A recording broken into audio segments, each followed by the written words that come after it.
Hello and welcome to this R tutorial.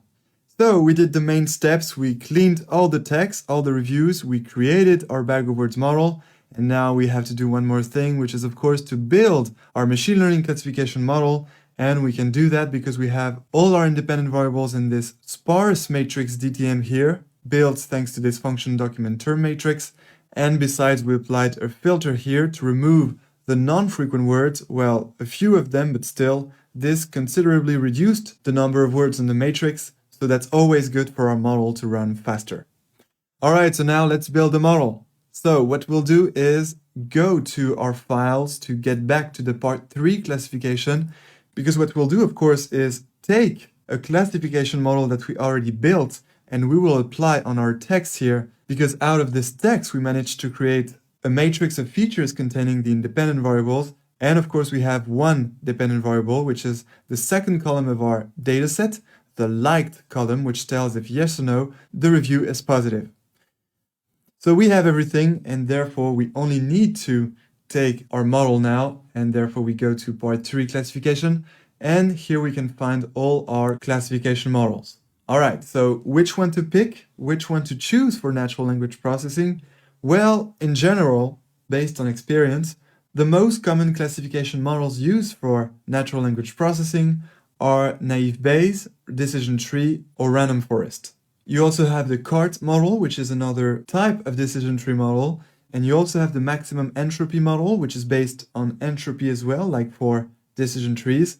So these models work very well for natural language processing, and therefore here we'll pick one that is related to entropy. And that's the case for our decision tree classification model as well as our random forest classification model, because of course a random forest is a combination of trees making the same predictions together. And keep in mind that you can also use naive Bayes, which is commonly used as well for natural language processing. But here in this tutorial we will choose random forest classification. So let's go into this section. And here are all the files, the dataset, the classification template, and our model in Python and R. So let's take the one in R. So I'm just clicking on the file. Here we go, model open here. So what do we need here? Well, first of all, let's notice that, when we are using the random forest classification model, we are starting with a dataset, which is a data frame, and that contains both the independent variables and the dependent variable. So what we have to do right now is go back to our natural language processing file and create exactly the same. That is, create a dataset containing independent variables and one dependent variable, and that will be the input of this model here. Because, we have our dataset here, and then we use our dataset in each of the code sections here, and then, we split the dataset into a training set and a test set, and we train our machine learning classification model on the training set here. So what we only have to do is just to create this data set containing the independent variables and the dependent variable. So that's very simple. We already have our independent variables, but the problem is that our independent variables right now are in a matrix because, this document term matrix function returns a matrix. So DTM is a matrix right now. And as you remember in our classification models on R, well, this data set is a data frame. It's not a matrix. So we need to make sure that here, for the input of the model that we are going to apply on this bag of words model that we just created in the previous tutorials, well, we need to make sure that we have a data frame. But that's actually very simple. We just need to take our matrix and use the function as.data.frame. And we will input our sparse matrix DTM inside, and that will transform our DTM sparse matrix into a data frame. So let's do this. And since, we are just going to copy-paste our random forest classification here, well, since the input of this model is basically this dataset, well, here we will use the same name to create this data frame, and so we will call it dataset. Dataset equals, and then that's when we use the as.data.frame. Here it is, that's the first one. Here we go. And so now we need to input the matrix we want to transform into a data frame. And that's, of course, DTM. And just to make sure we have the matrix type expected by this as.dataframe function, well, we need to use here the function as.matrix and put DTM as input of this as matrix function. Because, this sparse matrix DTM here is definitely a matrix, but it doesn't have the type expected by this as.dataframe function. And to make sure we have the right matrix type, well, we need to use this add.matrix function. All right, and now let's be careful. We lost one parenthesis, so I'm just adding it. All right, now we're good. We are ready to transform our sparse matrix of features into a data frame. So let's do it. I'm going to select this line and execute. All right. And now what's interesting to see is that we have the real data set, with all the reviews in the rows and all the words that we took from the corpus and then were filtered thanks to this remove sparse terms function. Well, we can see the full data set here with this 1000 rows and all these 691 columns, each one corresponding to a word that comes from the reviews in the corpus and that was not filtered by the remove sparse terms function. All right. So here you can have a look at this huge table and we can clearly see here that this is a sparse matrix because basically we can only see zeros. Well, we have very few ones. We have one here, but all the rest is zeros. And so, for example, if I take this one here, well, this one belongs to the also column and to the 23rd row, that is the 23rd review. And so this one here means that the word also appears in the review 23. All right, so that's the sparse matrix. And now you can really see what it is with your own eyes. All right, so let's go back to our natural language processing file. So we have our data set, which is now a data frame as we wanted, but still incomplete. You know why? It's because the data set we start with in this random forest classification model and in general with classification models is a data frame, so we're good on that, but a data frame containing both the independent variables and the dependent variable. So what we need to do right now is add the dependent variable to this data frame dataset because right now it only contains the independent variables. All right, so you might remember how to add the dependent variable column to a dataset, that is a data frame. Remember, we need to take our dataset, then add a $sign here, and then after this $sign, we can either take one of the existing column here, if we want to update the column, or create a new column to add to this dataset. And that's exactly what we want to do. We want to create a new column to this dataset. Well, that's an existing column, that's the liked column, but we created for this dataset because it is new column. And so we'll give to this column the same name as the real dependent variable column, that is liked. All right, so by doing this, we are adding this new column that we call liked, and then equals. And then after this equal, we need to specify what we want to add in this new column. And what we want to add is nothing else than the existing liked column of our dataset. But be careful because our dataset was just updated to this new data frame, and therefore we no longer have the dataset that we imported originally. So what we'll do is very simple. We'll just rename this dataset by adding an underscore and then original. Here we go. And we will select this line again and execute. All right, so now we have our original dataset, and therefore we can have access to the liked column of this original dataset, which is going to be our dependent variable. So let's add this dependent variable right now to our dataset. And so to take this dependent variable, we need to take our dataset original. Here it is, because that's the original dataset containing the dependent variable liked. And so to take this dependent variable vector, we need to add a $sign here, same, and then take the column we want, which is the liked column. All right, so that's good. By selecting this line and executing it, we add the liked dependent variable vector column to our dataset already containing the independent variables that are all the filtered words of our cleaned reviews in the corpus. All right, so now we have everything we need, and we are ready to take our machine learning classification model. Because we have our dataset that not only is a data frame, but also contains both the independent variables and the dependent variable. So we have everything what is expecting our random forest classification model here. So what we only need to do here is take everything from here and not from here, because this section is to import the dataset, but we already have our dataset that is ready for our classification model. So we just need to take everything from here because this is where the dataset starts to be processed. And so we take everything from here to here. And we cannot take this because this is to plot the results in 2D, that is 2 independent variables. And here, since of course we have a lot more than 2 independent variables, well, we cannot use this to plot the results.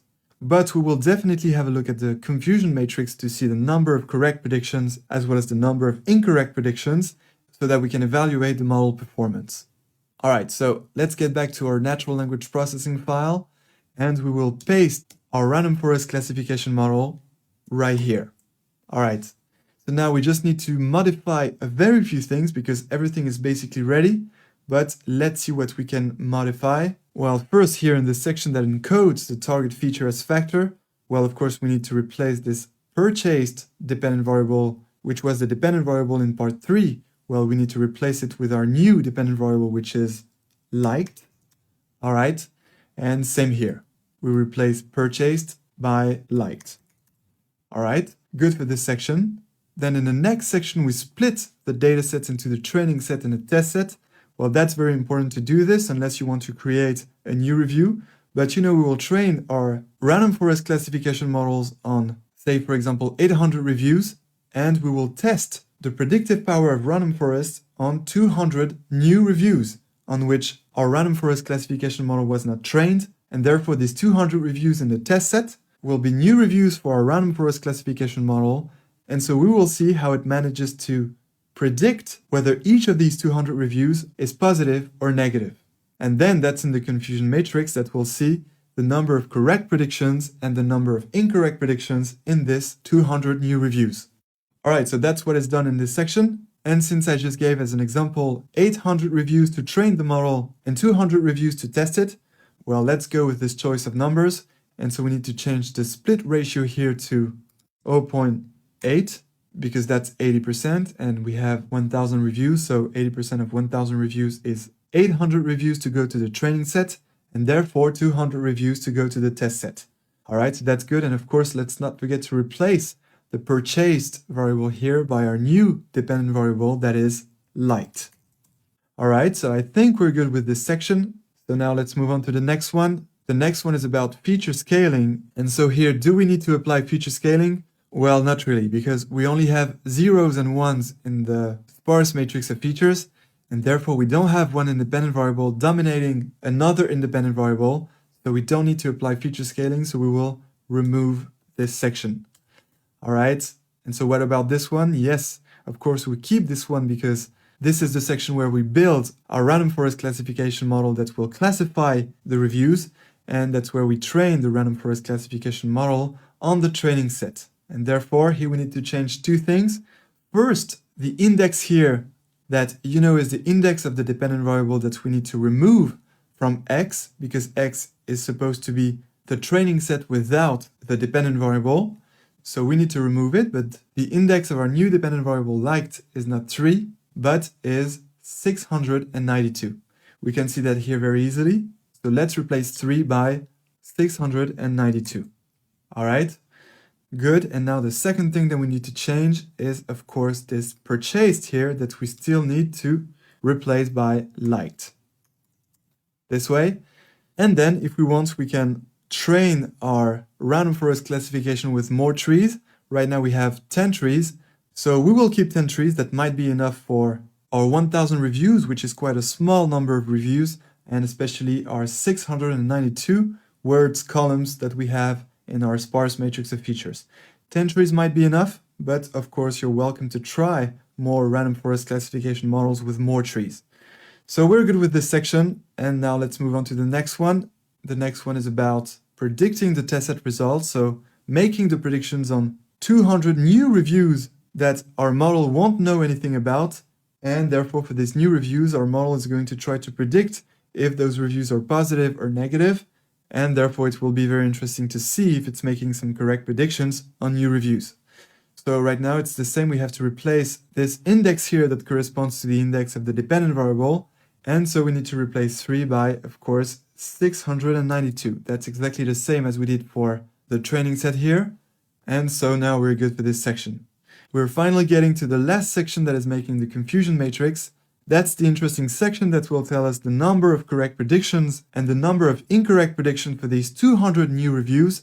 So we will see that right now, but of course we need to replace this 3 index that corresponds to the index of the dependent variable, still the same, and replace it by 692.